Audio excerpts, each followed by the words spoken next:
Hey generous travelers, it's me, Evan. Please don't pay attention to the fact I'm still wearing the same shirt as last week. It's been a week. I've washed it, don't worry, it just happened to be today, okay? Last time I shared with you the best Japanese travel channels so you wouldn't miss out on a good time. But there's one little side effect that comes with traveling to a place. It's that you're going to have to eventually eat. I know. So here are the best food channels for you to chew on. That sounded gross. Here's a taste of Japan. There you go, that's it. Do you like to travel? Do you like to eat? Well, why not travel and eat? Yeah, that's exactly what TabiEats is all about.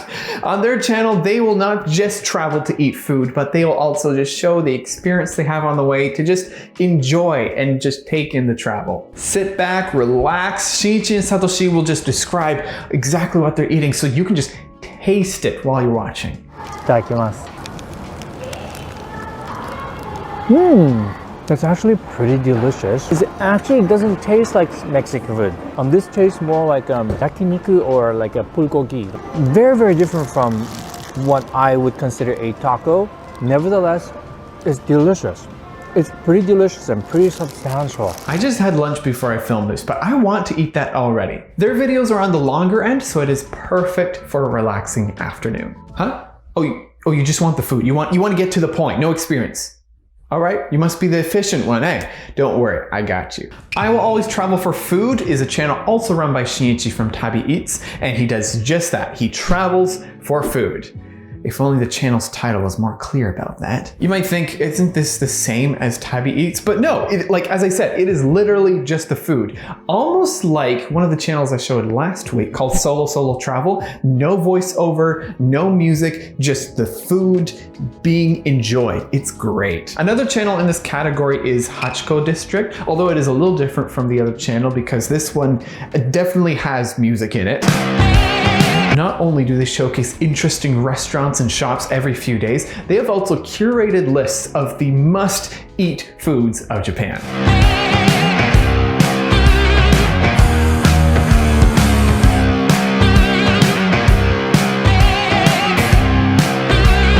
If you don't want to miss out on the best of the best, the most exotic experiences, check them out. But hey, you might be saying, Evan, I am only going to Japan for ramen. I don't want anything else. Get that food out of here.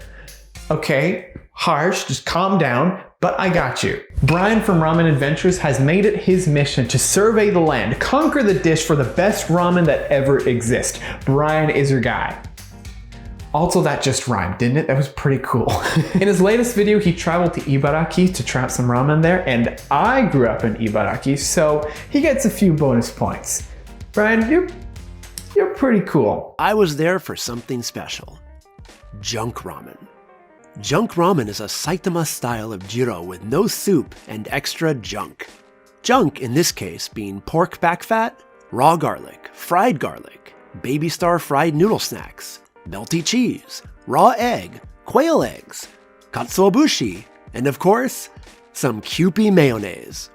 It sounds like a heart attack in a bowl, but death by junk ramen seems like a nice way to go out.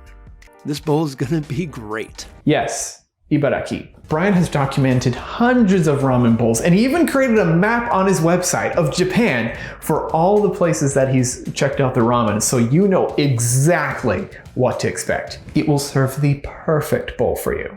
Now, if you just show up in a restaurant in Japan and demand food, you will get kicked out.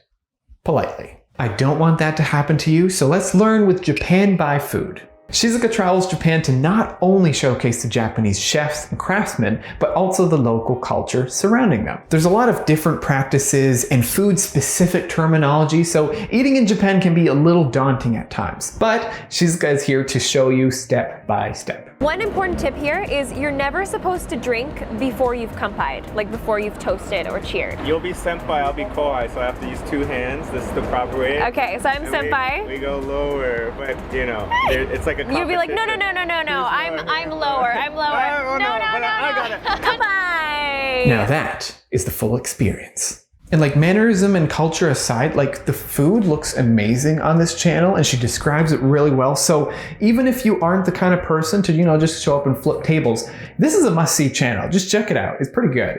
Finally, eating food is pretty great. I think we can agree on that. But let's take it a step further. Let's go in the kitchen. Japanese food craftsmen and Japanese kitchen tour do an amazing job at making everyone so jealous just watching the video. The food looks so good. They show the behind the scenes of how the dishes are made, how the store is set up, the tips and tricks to make them so efficient, and the story behind the store owners, and not to mention the amazing looking food. Each restaurant has their own story, no matter how grand or quaint, whether they're in a building or on the street. It is always a delight to connect with the people who make it happen.